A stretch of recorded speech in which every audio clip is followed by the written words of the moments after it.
Well, hello and welcome to yet another episode of Time Out Podcast. What is Time Out? This is a weekly podcast focusing on major highlights in sports in Kenya and across the globe, behind the scenes happening both on and off the pitch, numbers, human interest stories in sport, and a look at the future talent in sport. Why is it called Time Out? Because we are taking time out to strategize, re energize, and rebuild. We're looking into sport a little deeper as we seek to help sports brands and personalities build, reorganize, and give a better outlook. We are, first of all, sports lovers. We've played sport, we've worked in sports in various categories and capacities. We have a bird's eye view of the world of sports. We look to break down the headlines as well as the other aspects of sport that you may have missed from the mainstream side. We also offer an alternative channel for sports lovers to engage and interact with us. And of course, we're giving you information that is behind the headlines, beyond the headlines. We're critiquing as well as celebrating sport. My name is Michael Kwambo, and joining me this time round, joining us as well, is Dora Otieno. Dora, welcome to Time Out. Let's clap for you. Thank you. Yeah. Thank you. And we have the usual suspect with me, Richie Wanjohi. So let's get down into it. Let's talk about the news and updates happening in the world of sport, starting with basketball. The national elections are due to be held on Saturday, 23rd of January, 2021. Paul Otula, the incumbent, is going to be up against sports marketer Cynthia Mumbo, the founder of Sports Connect. Is it time for new and fresh blood in the sport of basketball, or do we operate with the same old, same old? Thank you very much, Michael. I think it's nice to be here again. And as you say, the basketball elections, it's about time we get new blood in the sport. I think we have seen what has happened in the last 12 or 18 months when a lot of sports were under lockdown. Most of them are not having betting or any activity going. But we have also seen, especially for basketball, the representation that we've had as a country, given the support and also the development that we can push locally. I think it's about time that we get new officials. I don't know what will happen on the 23rd, but all the best to the contenders, and looking forward to a new office. Dora, do you follow basketball? First of all, I know we are ambushing you, but hey, that's how life is, that's how sport is. That's how life is. Exactly, you're caught in the most unlikely of scenarios, and you have to react at that point in time. So Cynthia Mumbo declaring her candidature for not FKF. FKF has been on our mind so much, but for KBF, also myself, I think there's an F there, Kenya Basketball Federation. So she's actually put her heart in the ring for the Kenya Basketball Federation chairmanship or chairpersonship. Dora, what do you think of that?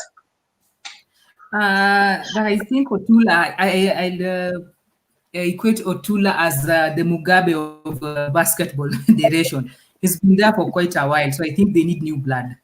He's been there since 2008.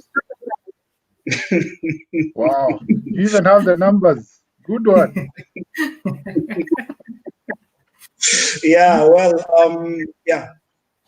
Paul Otula is a teacher. We know he's had his successes with Mangu and then with Maseno School.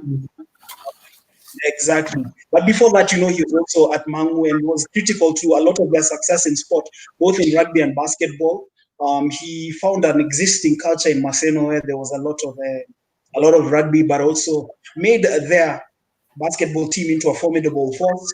He's up against Cynthia Mumbo, who's a marketer. She has all these ideas about commercializing the sport, making it actually benefit both the federation and the players and the clubs as well. So it is a meeting here of generations. We have Paul Otula, the administrator, the educator, up against Cynthia Mumbo, the marketer, who wants to obviously propel the game to new heights. I'm not a basketball person, so I really cannot speak with much more authority. So maybe Richie, for you to add a little more salt to this meat that we are devouring here. Okay. Just For, let me interrupt sorry. Kidogo. Go ahead. Are they only is elections only for the chairmanship only, or all the other posts like the vice chair? Yeah, it's the elections for the top, top management from vice secretary. I think they have a fixed secretary, and also I think a treasurer. There are about 5 officials, if I'm not wrong. But it has been a lackluster organization with just the president or the chair having more clout than the rest of the officials. But just to pick back, I think it was asked, Cynthia Mumbo has been a basketballer. She played for the Eagles or Impasse, the former Barclays ladies team. She also participated in the KBF, rather she was appointed as a marketing consultant. And I think she managed to get sponsorship, getting some Sprite sponsorship, and I think some of the teams like Ghana, which played back in the mid 2000s, and also a couple of teams that came on board. But they've been having a sort of with her as a consultant. I think that's why she decided to have to ring and say, if I managed to be co-opted in sport, why can't I just join it and be myself and offer my services and push it to the next level? And we have seen what they have done. I think was it the qualifiers last year when we had the Sudanese team here? She was quite influential in the back and in the behind the scenes operations. She's also worked to have the NBA Africa bring a couple of workshops and clinics. Unfortunately, we had the COVID situation last year that prevented that happening. But I know she has been doing a lot of work behind the scenes. And as I said, it's important that she is bring them and maybe offer their services to the Kenya Basketball Federation at large. Yeah, well, definitely. We are going to watch that space. And obviously, in the next episode, we are going to talk about the outcome of that election. Talking about elections, there was the FKF election in October last year. The new office has been going about their business. Part of their business involved rubbing media the wrong way, to the extent that the media decided to give FKF activities a blackout. Well, this blackout has gone on for 32 days. It's gone on for I was not 32 days aware. until you weren't aware. Well, you I see, wasn't aware there's a blackout. okay, and that's why we're taking a timeout to discuss the blackout. But having said that, um, the media blackout has officially come to an end after FKF and the Sports Journalists Association of Kenya, SJAC, reached an agreement to, in NGO speak, to chart the way forward.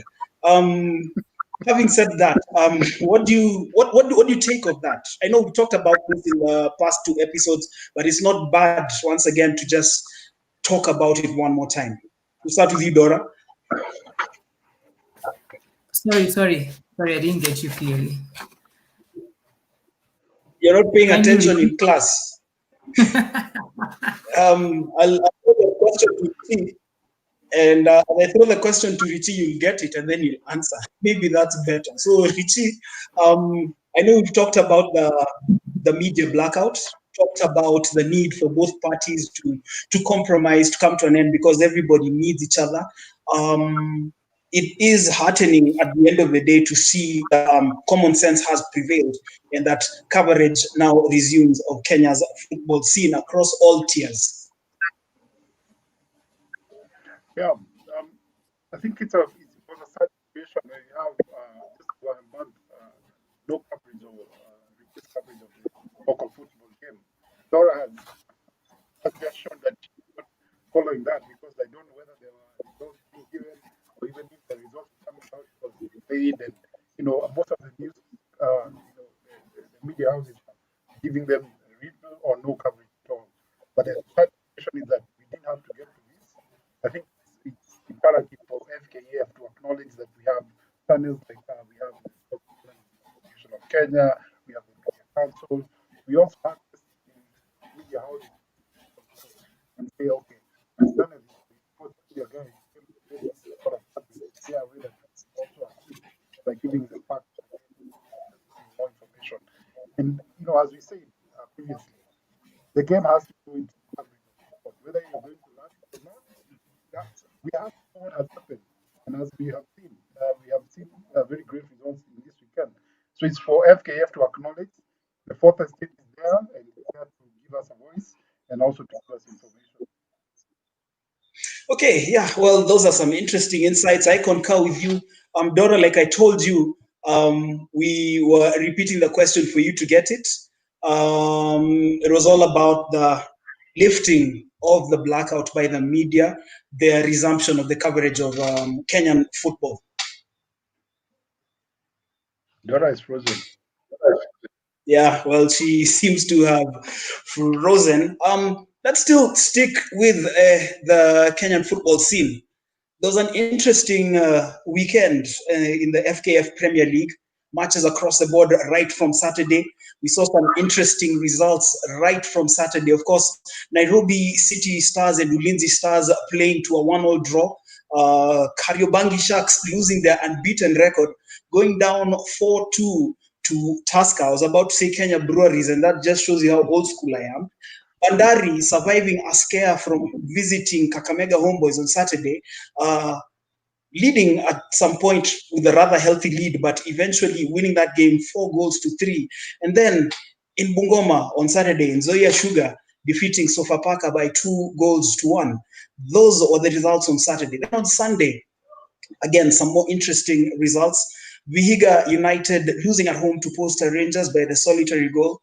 Bidco United scaring Wazito FC, taking a 1-0 lead before losing by 2-1. The same result by which AFC Leopards defeated KCB 2-1. And the significance of the AFC Leopards result is that they became the first team this season to put more than one goal past KCB. But more importantly, they breached KCB's 100% record. There are no unbeaten teams in the league. And then today's games, which were played on Monday, 18th of January. Gor Mahia winning the second match under their new coach Manuel Vaz Pinto, defeating Western Stima in Kisumu by 3-1, while Mathare United picking up their first win of the season, a 2-0 result over Zuke Richo. And this is just, it's quite a highlight because already coming into today's matches on Monday, 25 goals had been scored, plus the additional goals scored today, 31 goals in total in this round. It was an explosive round. Yes. Something interesting, as the league gathers pace, most of these teams are finally stabilizing. For those who had new management, sort of getting their act together, like we saw with Gor Mahia. No unbeaten teams down. Because again, KCB, and I think it was Kariobangi Sharks sort of priding themselves of not lost any of the games. But as you say, they've been breached now more than once. And that makes it competitive and interesting for us going forward because then again, you don't want teams dominating the top and having sort of an assailable lead. It's always good to have it in the mix and have teams losing or sort of drawing and making it more competitive as you go along. But yes, indeed, it's interesting to have the league back, and it's something to look forward to as soccer fans. Yeah, and just to note that we have lost Dora. She probably seems to be having an issue with her connection. But like you said, goals galore. And still talking about goals galore, there's an interesting battle shaping up for the strikers' golden boot. Kariobangi Sharks' Eric Kapaito is in fine form for the team from Kariobangi, scoring in nearly every game. He grabbed a brace as his team lost 4-2 to Tusker. But matching him almost step for step is Elvis Rupia from AFC Leopards, also scoring a brace, which broke KCB's unbeaten record. And it is quite interesting because Elvis Rupia has struggled. He started out his FKFPL career with Nzoia. He had a stint in Zambia, which wasn't successful, came back to Wazito and struggled. And of course, people were dumbfounded by his move to AFC Leopards, but he just seems to be striking the goals left, right, and center. Remember, he picked up from last season when he came in as a replacement for John Makwata. On the other hand, Eric Kapaito for Kariobangi Sharks, he has been pushing ball pretty well. He has been playing pretty well, scoring nearly every game. Remember, he missed last season, a huge chunk of last season because of injury.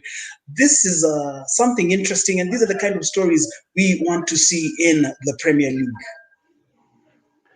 Definitely, if we have strikers locally made and developed in the local game, they're making it as competitive as you're saying. We have people dipping in goals and also strikers just breaching those, the defenses. It makes it interesting and also more to watch. Because then now it becomes a reminder of a competitive league going forward. Good to have you, Dora. Sorry, my internet just dropped. I've switched to data.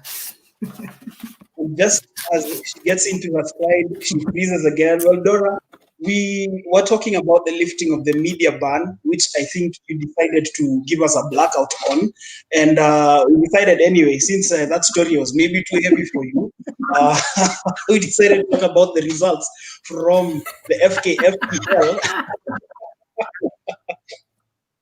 Yeah, we decided to talk about the FKFPL. We talked about the results.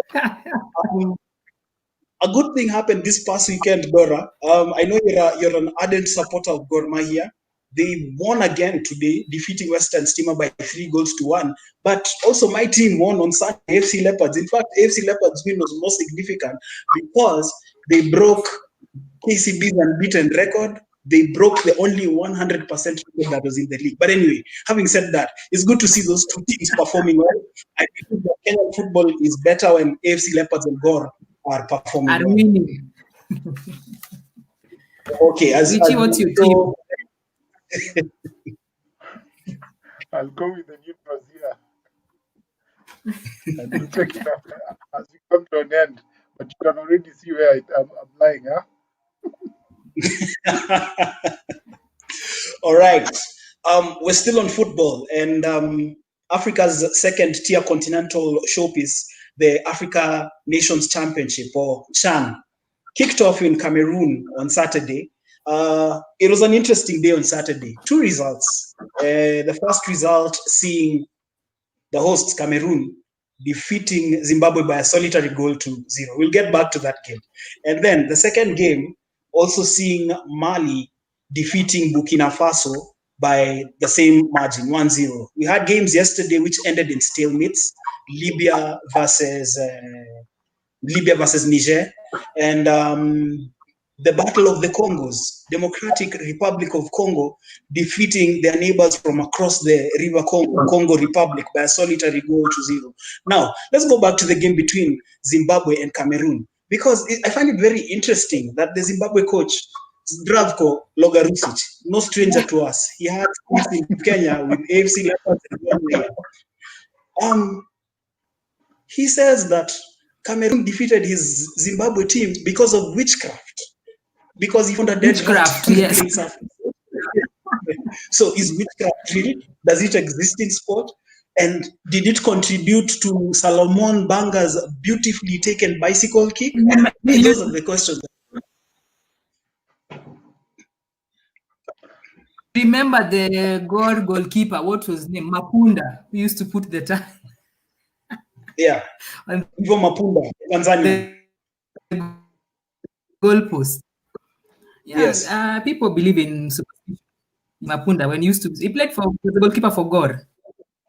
Yes. But I think it's just tactics. Richie, maybe as Dora's internet connection seems to. Maybe if you can weigh in, Richie. Okay, yeah, I think you can look for any excuses in this African showpieces, and Lugoruz is sort of talking like his African practitioners that it was witchcraft. I think that's it was like, consider Cameroon in the whole, so they already have an added advantage. They have acclimators. They have good young there. He's made it several represent, and plus they've been a fairly mature team. Yeah, but it's nice to see Chan sort of coming alive. It's we've been missing at continental games at that level.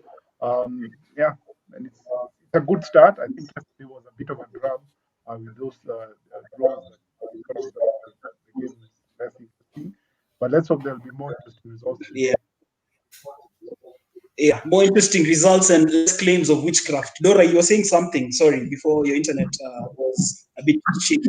No, I was saying the superstition will always be there with the African teams. So, but I was not expecting the Garisi to play. Now, for me, my issue is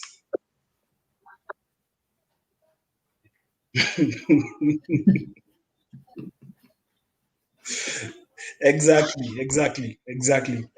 Now, to something a lot more serious with Chan.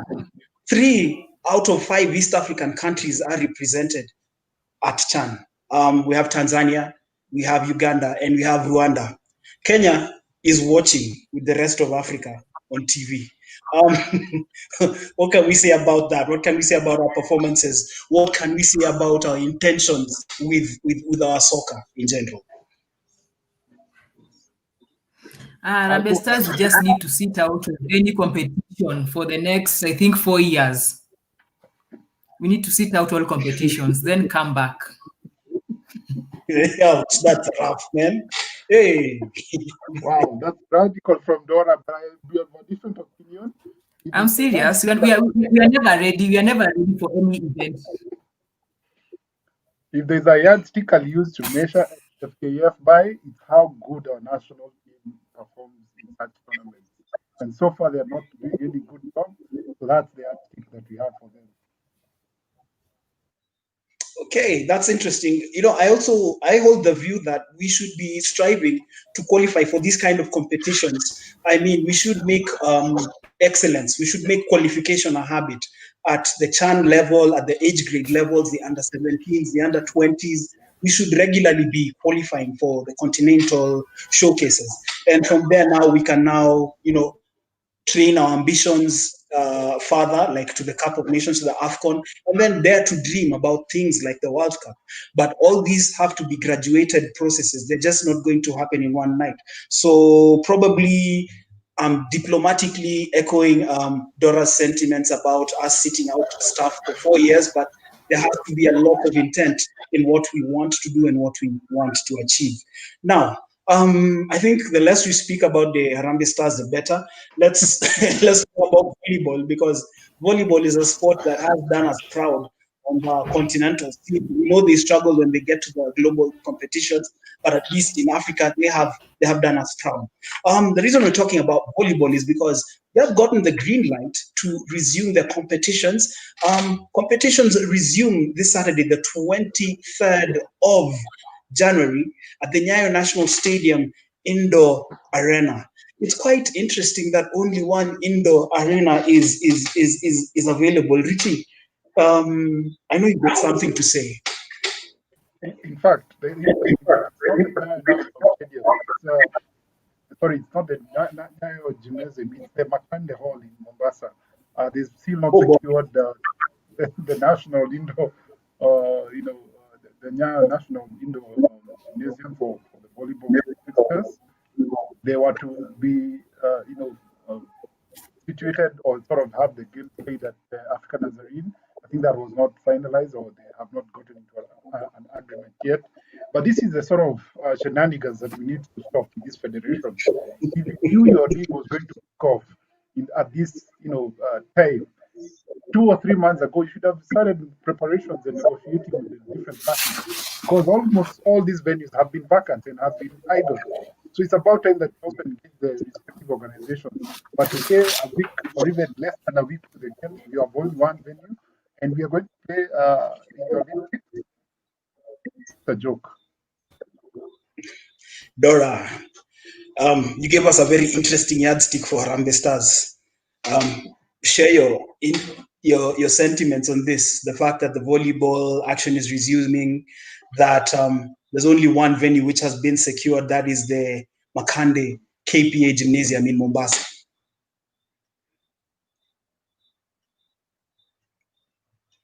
Oh boy. Dora seems to Internet. be in action. Yeah. She's pulling an FKF on us, or is it the media guys? Yeah. Yeah.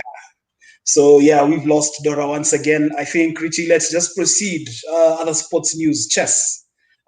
First of all, do you know that chess is one of the sports alongside Ajua, Scrabble, and rugby viewed as high contact sports and therefore still not able to resume activities as a result of COVID-19 regulations on social distancing and so on and so forth?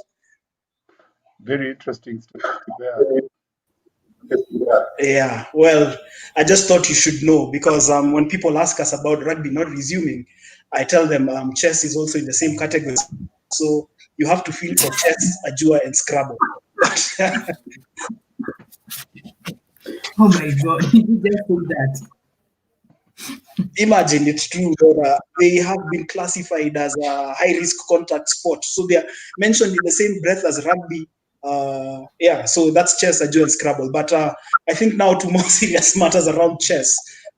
We do have the national online corporate chess competition taking place by the end of January.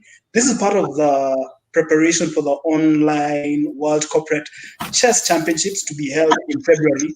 I'm thinking since it's an online chess competition, Richie, there's no venue, Cindy.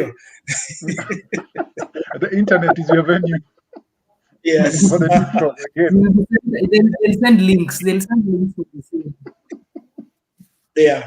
So I think you can tell us more about that. Chess is just something I watch from the periphery.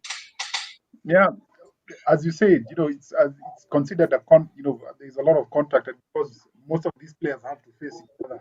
And I think one of the things about the pandemic is that you reduce face-to-face conversations even for office of when you're in a working environment.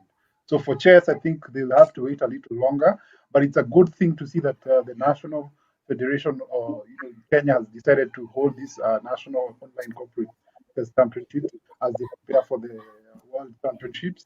It's a good thing. It's about time we start embracing technology and virtual gaming. We have seen the growth of these sports across the continent and even in Kenya, and it's good that such federations have taken such steps to push the game. We never know. Maybe this is the place that we find more, chess gurus, and what do they call them? Chess, the Gary Kasparovs of this world. I'm forgetting their name. Mm-hmm. Chess masters. So we might have Yes. the whiz kids coming through with such games because we have gotten such quite a good interest from the esports. And yeah, the chess take that step, then it's a good thing going forward. Yeah, that's quite interesting. I think it is great to know that sports other than football and athletics are making moves. They're making headway in resuming to action. And like we've said in previous episodes of Time Out, COVID-19 has taught us to be innovative. It's taught us to approach sport and management of sport and even the broadcasting of sports-related events in totally different manners. Let's go to matters around the world. The Dakar Rally came to an end. Stefan Peter Hansel winning for the 8th time. How do you win the rally on 3 different continents? That's just another level of passion. He previously won 13 times on a motorbike and 7 times with a car and a truck. I mean, what else is he going to do? Win the drone competition at the Dakar Rally?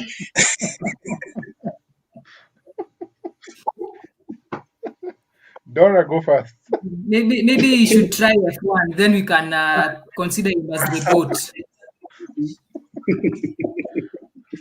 It's an interesting observation because then we have seen a lot of drivers positioning Yeah. one rally. The same way I'm seeing But it's a good thing that Stefan stepped up to the plate and decided to win this for the third time, or rather in the third different continent. And it just shows you the consistency of some of these drivers, because for them it's a passion. It's not just for the rallying. It's something that they drive.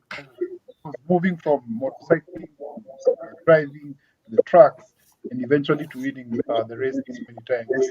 Kudos to him.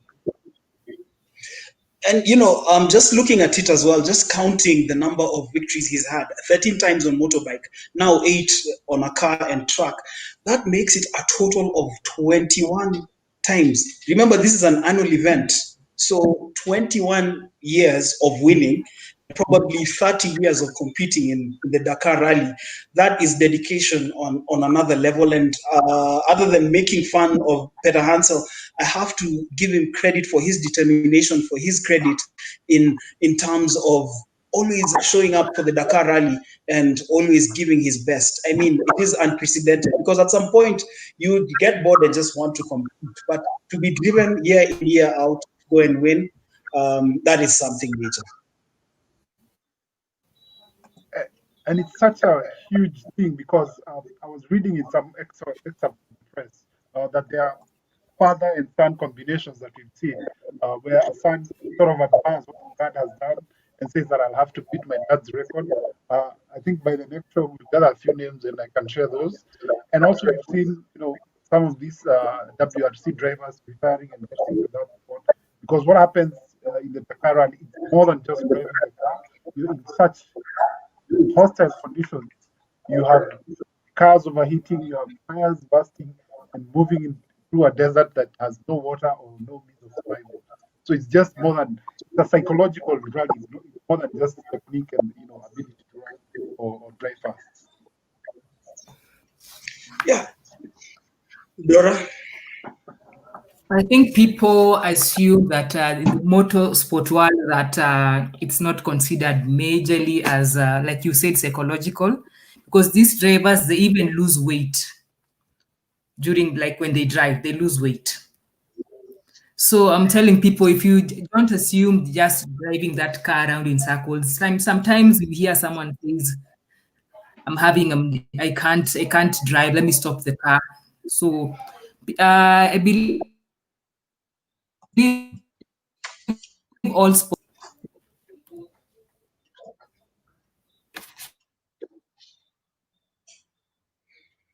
Okay.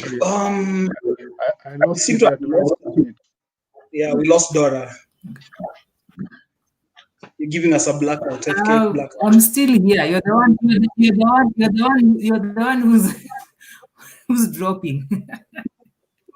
No, I'm seated here on my seat, following the conversation pretty well. So anyway,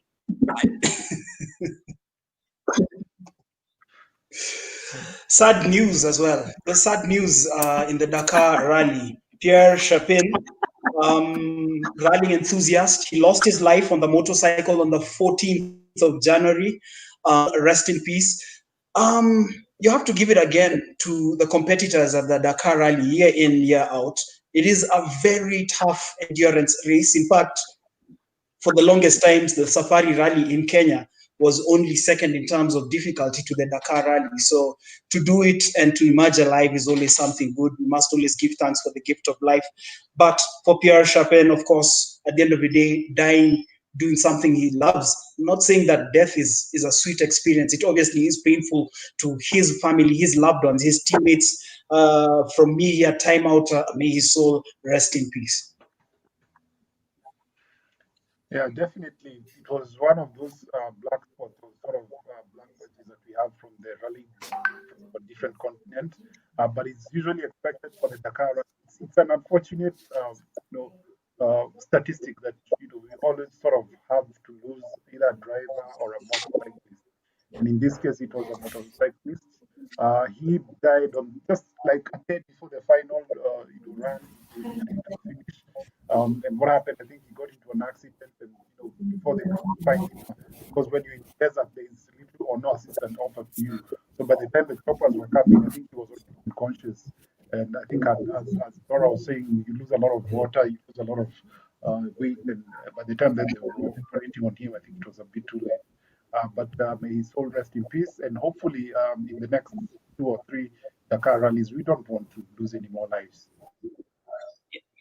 Now, let's go to something, Dora, this is your cup of tea.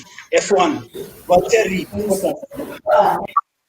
jumping F1 briefly for WRC. To my cup. Definitely. Yeah. So Valtteri Bottas, dumping F1 briefly though for the WRC. He finished sixth in the Arctic Lapland rally. Do you foresee him actually making a career out of competing in the WRC, or should he stick to F1?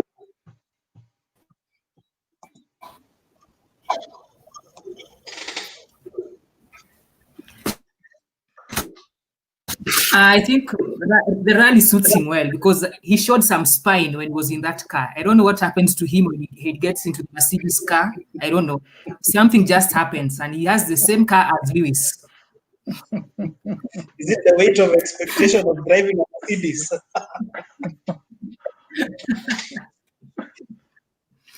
No, but he should be able to challenge his teammates the same way when Hamilton and Rosberg. They used to, we need to see that competition. You see, you can't have the same car as your teammate, same performance, but you're not making use of it.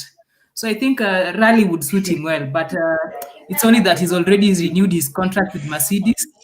So we'll just wait for his contract to expire. Then it goes to rally. But don't you think he's a keen But lover of team our main products? person is yet to sign his contract. Yeah. A keen observer. Yes. Nah, he's always complaining. That guy is always complaining. You see, when Lewis had COVID and the car was given to Russell, Russell pushed that car. Tell me what's the difference between him and Bottas?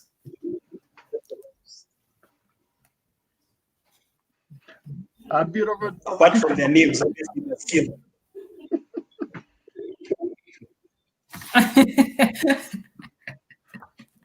Dora, Apart from their names and the team, you only do for. So I think what Bottas has done is that he's trying to build himself psychologically of how to compete and be in the same pedestal with Lewis Hamilton. But he should also just run his own or drive his own race, because we have seen a couple of times that he's been able to drive or get into pole positions and start off the race very well. I think what has happened is that Lewis Hamilton is still a blower in the Mercedes team, so strategy or tactics still run by Hamilton and Bottas plays second fiddle. But I think in the next season, the upcoming season, I feel Bottas will assert himself. If not challenged for the championship, then ideally he will become, the main driver as Hamilton starts singing his fans songs.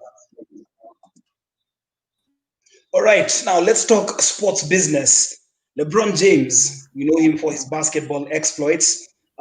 He's got quite a number of endorsements. Speaking of endorsements, he has ended his sponsorship with Coca-Cola, signing up for PepsiCo. He's going to push Mountain Dew's Rise Energy and become the face of PepsiCo. Richie, you're the marketing guru here amongst us. Just tell us the pros and cons. Just tell us what motivates you. What's the backstory? I think LeBron is looking at his value as a superstar, sort of like a main star in the game of basketball, and he's also looking at, he knows he has less than 5 seasons to go, so he has to secure his future both commercially and and also purposes. And I think when you looked at the sort of rough presentations that was given to him by the Coca-Cola company, he decided to take the gamble because then ideally there'd be a lesser brand or a brand coming, trying to regain a bigger market share, which Coca-Cola already owns. So I think it's a bit of a gamble, but I think I'll take it back to what Kanye West did with the move from Nike to Adidas. A lot of guys think it was very suicidal, but at the end, it became a very wise move. Let's see what happens to LeBron. I think he might still have a championship or two to win, and if he does that, then it will be a boon for the sponsorship deal that he has signed with Pepsi. Yeah, I'm not too sure if Dora was going to get Coca-Cola and exchange it with Pepsi, but what do you think of LeBron's move?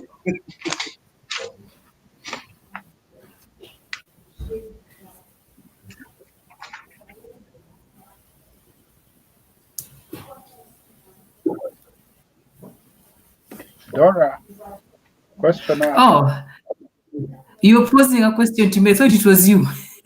Yeah, I mean, it's good to pay attention in class. But anyway, having said that, just asking about what you think of LeBron's move from Coca-Cola to Pepsi. Of course, Richie has given us his insights, talked about the way LeBron is coming to the twilight of his playing career, and therefore looking to milk himself commercially. Because in terms of success, I think he's done it all. And for me, it's something that sports people in Africa, in Kenya in particular, can learn from. Those are just my take homes from the kind of moves that LeBron is doing, making power moves on and off the field of play.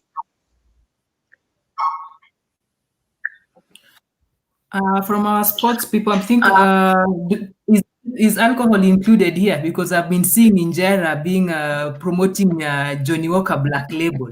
Is he being paid? Obviously, Is he being paid? he is getting some.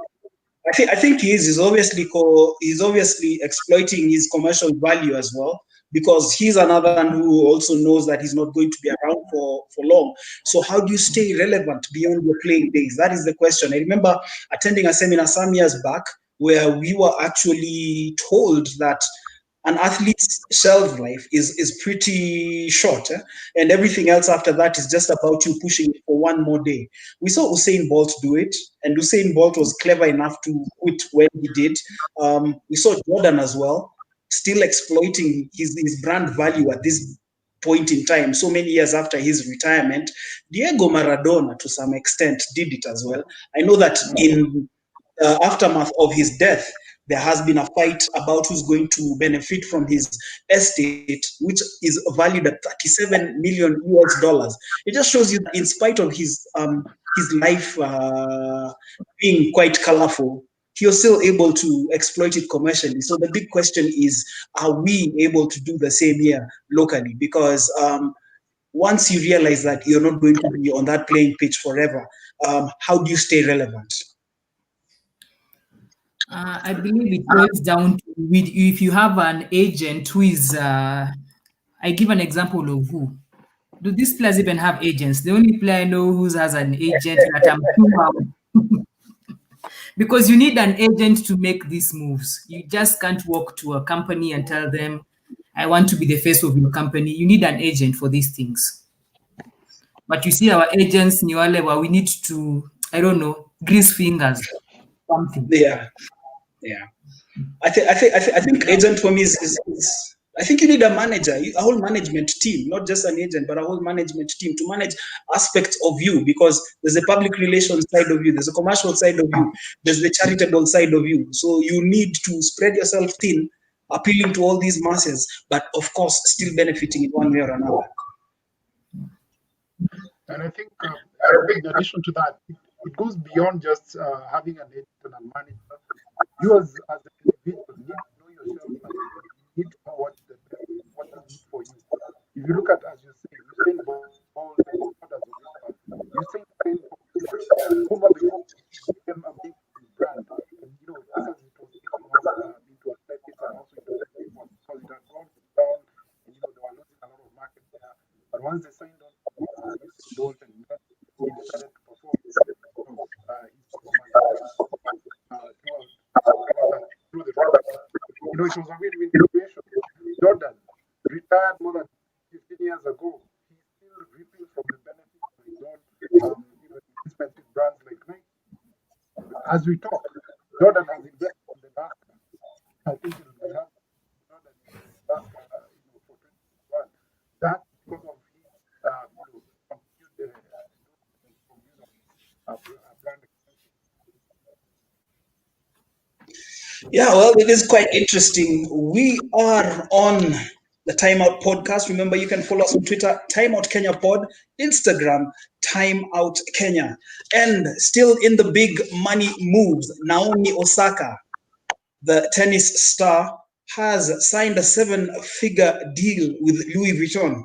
And it is quite interesting. This is sport meeting fashion as well. And it is a move that is a win-win for both brands. For Naomi Osaka, obviously from the tennis side, pushing this fashion brand as well. And for Louis Vuitton, in my opinion, as a layman, looking to make inroads into sporting world if they haven't already. Dora, take this one. And I take this one. You say, but we have Tommy Hilfiger is part of with the sports people. I know a couple. Okay, I know you'll say I'm biased. You'll say I'm biased, but Hamilton has Tommy Hilfiger. So it's not the first time sports and fashion are meeting. So I'm happy for Naomi. This is good for her. Yeah, it is. And obviously, again, just exploiting her brand value pretty early in her career, because you never know what could happen tomorrow. You could break your leg, break your hand, never step on that court again. Or even when you do, you never are the same again. Remember Martina Hingis from days gone by, Monica Seles, who was stabbed by an, what can I say, somebody who was mentally disturbed. Yeah, an irate fan, never reaching the same levels that she was at before that incident, but having these endorsement deals that keep her going. And I think for me, the key learning once again from these big money moves being made by these big name athletes is they are securing their future, obviously aware that they are not immortal, and they need to have that opportunity to keep exploiting their brand and exploiting everything that comes with it. Those are my thoughts. Richie? I think it's a good move for Naomi. I think she has been one of the standout athletes, especially in tennis, in the last 12 or 18 months. Remember, she was one of the most vocal tennis players during the Black Lives Matter, switching, face mask during the U.S. Open and becoming very, very, prominent or rather in the forefront of that campaign. And I think that's the sort of exposure that Louis Vuitton is looking to exploit, and maybe reach out to the target audience that they're looking at in the minorities, or also just people in that level of income. Because Louis Vuitton is not a brand by any standards. So we can say that this is going to be a win-win situation for Naomi. And again, as she's done that, she surpasses Serena in terms of the highest paid female athlete. Now, let's talk about sports betting. Last week, we looked at it from a local perspective. We asked whether betting companies are the only sponsors of major sports in Kenya. Let's go across the Atlantic Ocean to the east coast of the United States. New York is set to legalize mobile sports betting to help rebuild the New York economy. It has the potential to be the largest sports wagering market in the USA. Once again, Richie, some of us are sports people, so we will benefit a lot from your insights from the business side of things. Wait a minute. You mean to tell me it's betting is always illegal in the States? The way people bet on horses?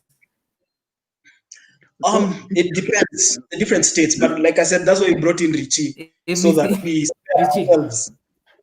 So what has happened is that a lot of these states have different laws or different legal acts governing the game of sport or wagering or gaming or betting or even online casinos, as we would put it. So what has happened is that because of the mobile, appreciation and the explosion of mobile across all divides, and also because of the current pandemic situation, um, states and also sports enthusiasts are looking for ways to exploit that, opportunities.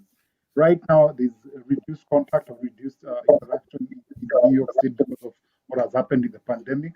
But also, the governor, Andrew Cuomo, He's saying that he wants to make sure that his people have some sort of revenue to look out for, because as they get into the into the summer, or just before the spring, or sorry, as we get into spring and looking to the summer, hopefully by then the vaccinations or the vaccines will have sort of picked up, and sports will be coming back to life in the US, and hence why he wants to exploit mobile sports betting and take advantage of that.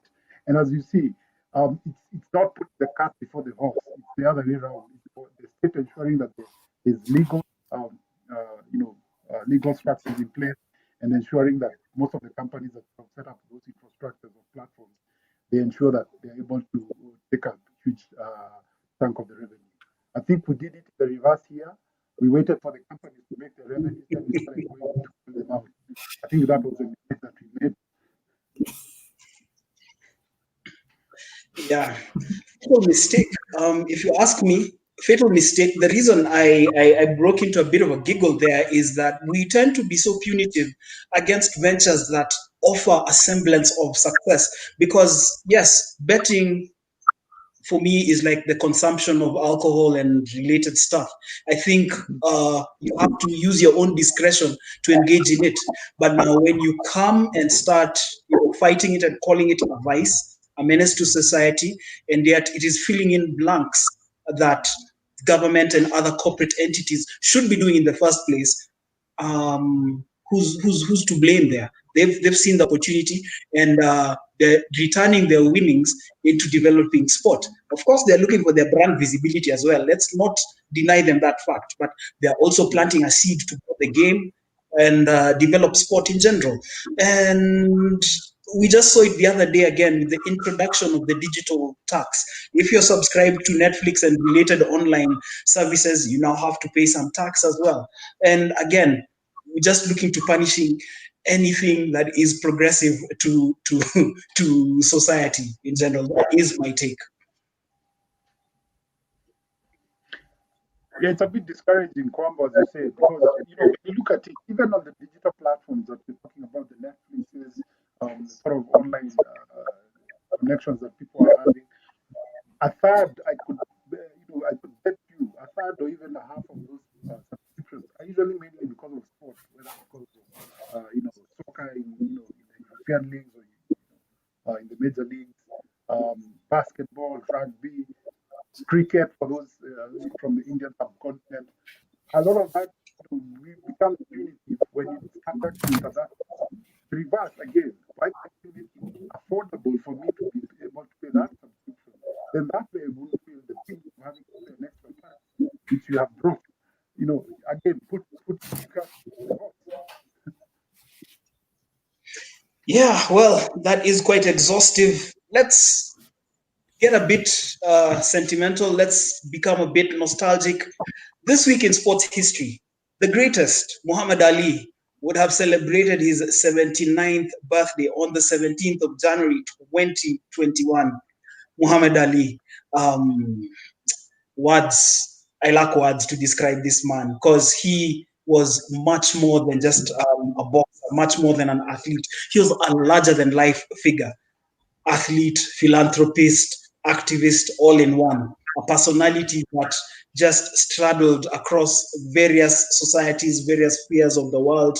And I mean, the fact that we are still talking about him 41 years after he retired means that he really impacted the world. For me, he remains the greatest, and he remains an inspiration. I do have a docu-series, When We Were Kings, that I constantly watch just to understand the man, just to pick up things from him. That is Muhammad Ali for me.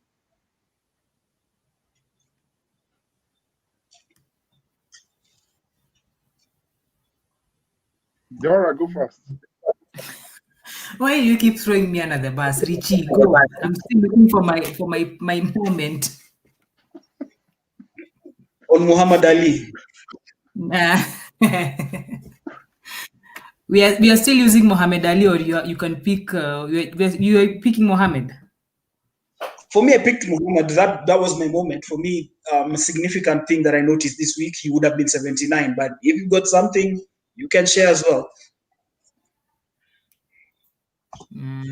Richie, go, and I'll share just briefly. I As had she thinks something. about I had something. It has disappeared on my phone.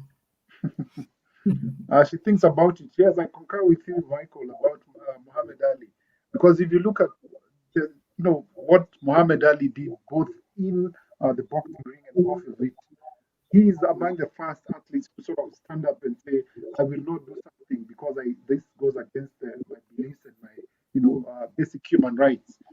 He refused to go and fight in Southeast Asia for the U.S. Army, and they stripped him of his title, and he had to lose his license for a couple of years. And that goes to show sort of what the sport or what the governing bodies took out of him. Yet he came back into the game. He won a couple of matches, and like we remember what he did in Zaire or at DRC right now.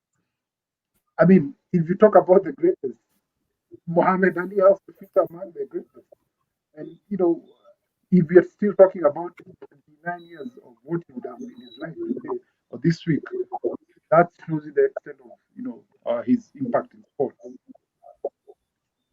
Yeah, and I think not only sport but society as well. The fact that he used sport as a tool for sports activism. Dora, we are still waiting on you. I have not forgotten you. Now, man, I didn't even research on Muhammad Ali. Man, this is just bad. You don't have to. You don't have to. Your hips. Don't let it roll. And I let it roll. For the listener, Muhammad Ali, he refused to join the military. Did he refuse to join the military? Yes, he did. Mm-hmm. Remember, he said, "I ain't got no problem with them Vietcong." So that's how he started his activism in sports. Well, he was already vocal before that. He was vocal before that, talking about equality for all in the United States. Of course, he witnessed racism, and it impacted him negatively. And I could say negatively in the fact that it really turned his spirit around. But from that, he made it a positive situation. Learned to tell people to be Black and proud, to speak out for themselves, and he extended his philanthropy, helping the less fortunate, helping with issues around crime in the less privileged neighborhoods in the United States. This guy was larger than life. In fact, in another life, I also love hip hop music, and there's one radical rapper who said that athletes these days are afraid to make Muhammad Ali statements. He was not afraid to speak his mind, but for him, he walked the talk. Exactly. They're afraid to lose the endorsement. That's why. Yeah, we all agree that. And I think it's quite interesting that we brought up Muhammad Ali because it brings us to probably the tail end of the show. Let's talk about sports activism. Is it working from last year's Black Lives Matter? Richie? I think we've seen a lot of, I would call them cosmetic changes in what is happening across different sports. Because if you look at what is happening, the EPL taking a knee, it's a good thing. It's the cameras are there, they take you, and the 30 seconds or 1 minute people leave. That's okay. But when we see fans calling people, all sorts of derogatory statements and remarks, and especially in some of the European leagues, then that means it's not impacting what you ought to have impacted. I think it's about time sports properties, more than just pay lip service to sports activism or sort of racial issues, and more so in the world of football, because a lot of that has come into the limelight after this, what happened last year. And we've seen players walk out of pitches because of being called statements of bananas being thrown into the field as they're playing along.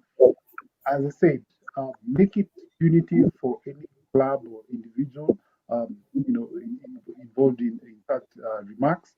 But also, it's a good thing that it's about time that we appreciate that racism is something that has affected sport in a very negative way.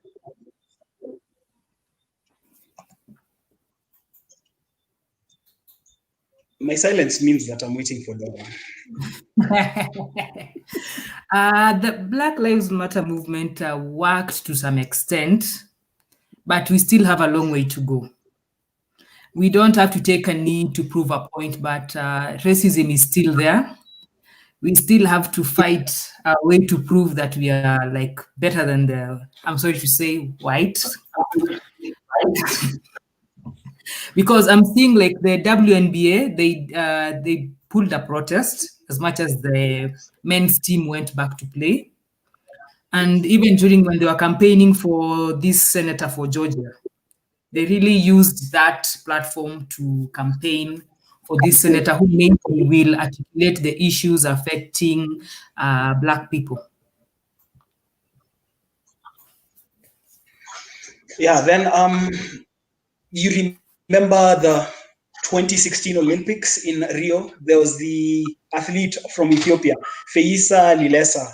He spent 2 years in exile before returning home because he crossed his arms above his head in protest against the Ethiopian government's treatment of his Oromo people. The reason I bring Ethiopia is because it's a country that borders Kenya. That's an athlete that we've seen take a stand. The closest I've seen to activism in Kenya is Tegla Lorupe through her Tegla Lorupe Foundation. She is actually doing a lot in terms of ensuring that communities in the North Rift are living in harmony, they're living in peace. But other than that, everything else for me is piecemeal. I would like to see athletes take stances against societal ills, against FGM, against corruption, against police brutality.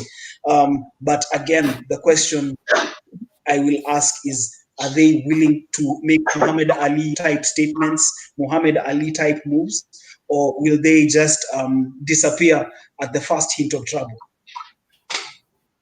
And as you say that, it was interesting during the media blackout of SKF games, none of the players came out and said, what are we doing to make sure that we get coverage back with the main game that is football. And that just shows people are afraid to talk about and make outspoken statements, even when it's the right thing to do.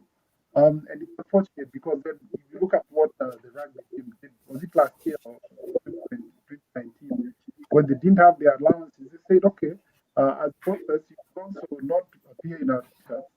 And it was a silent statement, but the effect really hit home. Yeah, it was. And, of course, the effect is still felt today, but it was a statement that was bold, that was made. And the question is, who will rise up again? Because I think at some point in time, they say that sport builds character. So apart from just winning on the field, what are you doing off of it to better your society in ways other than the what can I say, the cliche ways in terms of touching society? The big question also is, will activism in sport be eradicated, or is this something that is here to stay with us?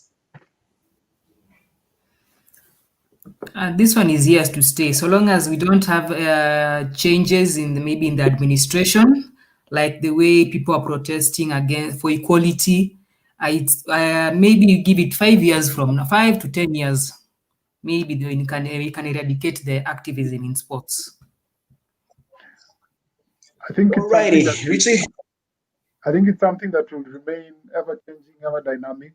Because if you look at it from, for example, in tennis, we have women players who are paid less prize money than the men counterparts for such many events like the French Open, I think even in Wimbledon. And I think it's about time that we appreciate sport is it's universal. So if we have to give prize money, let's give them their dues.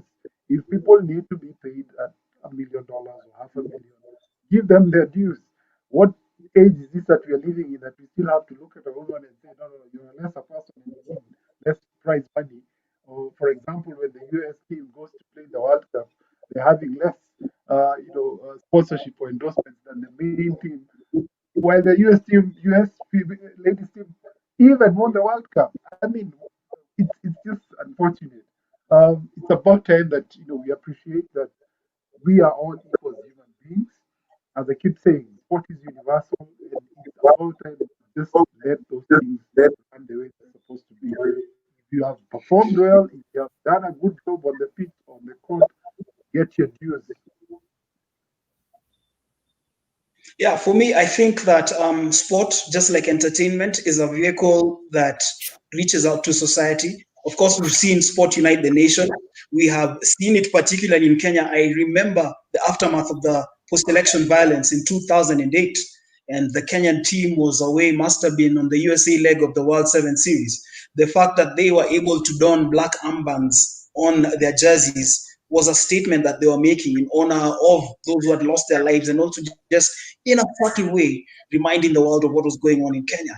And those are the kind of things that we need to do. We need to use it as a vehicle to better society, of course, better ourselves, of course, commercially, we talked about that, but also impact on society in a positive manner.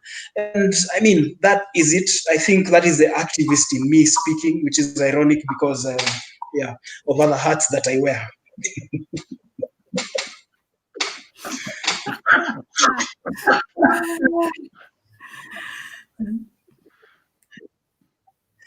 Yeah, wow. Well, it's been an amazing 1 hour, 5 minutes of a timeout. Let's just count down. What are you looking forward to in the coming week in terms of sports? Richie? For me, I think I want to look at what's happening in Japan. I think that gives us a window of opportunity to look at what will happen in the Olympics and also the Africa Cup of Nations, which I think might be played again this year or next year. Yeah. Dora.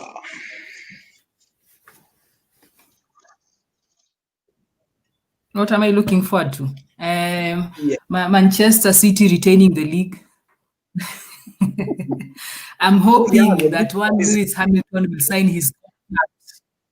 He's yet to sign his contract. I don't know what's happening. Of course, he's buying time. Every other team. I think that he's in demand. He'll sign it. It's just like Auba. I have to bring this in again. Just like Aubameyang, when there was all the pressure for him to sign the team, he took his time and eventually signed it. I think the same thing. Hamilton is going to sign with Mercedes. They've given him a good machine, and he's utilized it well en route to breaking Michael Schumacher's record for wins and obviously winning another world title. So he's at a point where he knows now that it's Mercedes who need him and not the other way around. So he'll take his time before signing. Those are just my thoughts on how I see it. Yeah, that's true. I just hope that he won't pull an Obama on the Mercedes team. That he said his performance just, I mean, like seriously, Obama.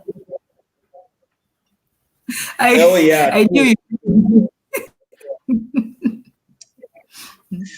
Yeah, well, and also I'm just looking forward to a lot more action locally. It's great to see local sport picking up.